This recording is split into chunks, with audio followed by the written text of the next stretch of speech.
Under dust and debris, a picture of some of the hundreds of school-age students Hamid Reza Afaride taught throughout 15 years in his music academy that lies now in ruins. On the morning of March 23rd, an American or Israeli airstrike hit this building in a business district in eastern Tehran. The exact target of the strike was not clear, but it destroyed the school Hamid Reza spent his life savings to build. You raise a child for 15 years, and in one night, that child dies. It's like your life crashing down over your head. Hamid Reza says he's determined to rebuild, but fresh fear of war has everything on hold. Every day we see the headlines and ask what's going to happen. It's scary. It's a nightmare. Hostilities in the Strait of Hormuz this week and new threats of war have many here on edge. Every night at Valias Square, Iranians gather for pro-government rallies. Bahar Sharifi volunteers for the most popular attraction, a group effort to keep Iran's flag waving through the night. As long as this leadership is here, I'm going to keep this flag up high, and it feels good to see thousands of like-minded people who are willing, like myself, to sacrifice our lives for our flag. Her cargo pants and loose hijab scream Western liberal. But if there is more war, she says, she stands with the Islamic Republic. I hope it doesn't happen again, but I believe in the wisdom of our leaders and strategists and their decisions and honesty. If they decide it's right for us to resist again, I won't be happy, but if it's necessary, we will stand with them. I think we are going to see more war. Tehran-based political analyst Fouad Izzadi says twice in 9 months, in the middle of negotiations, the U.S. and Israel attacked Iran.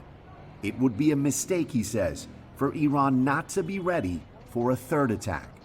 I think sooner or later Trump realizes that this is a failed policy. He is not there yet. He thinks that with a few more bombings and a few weeks of attacks, maybe he can achieve what he wants. This is what the Israelis are telling him. And what happens if the U.S. does attack Iran again? Same thing that you saw in the 40 days. Iran will respond, maybe in a harsher manner. Iran has no other choice. The Islamic Republic is fighting an economic war too. The 40-day U.S.-Israeli bombing campaign and the U.S. naval blockade in the Strait of Hormuz has oil exports and the value of Iranian currency near an all-time low. Inflation is at an all-time high. Authorities here say using land routes with Iran's mostly friendly neighbors for oil exports and trade will help.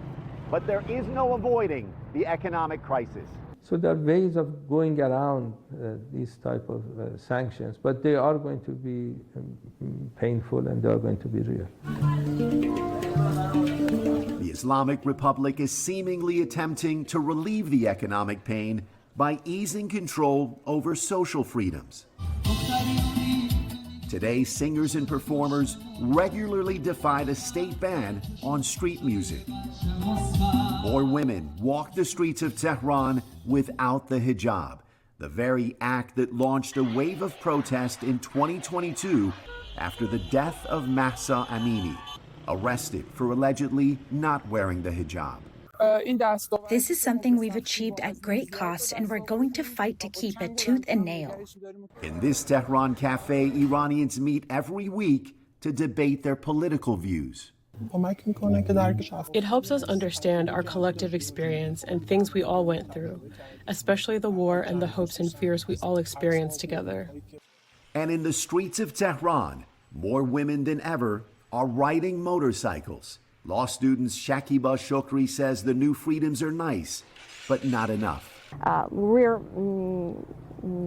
having a lot here these days, but I know we'll pass this and we will show the world that we're strong enough to do anything we want. What remains a red line for authorities is anything deemed a threat to government security.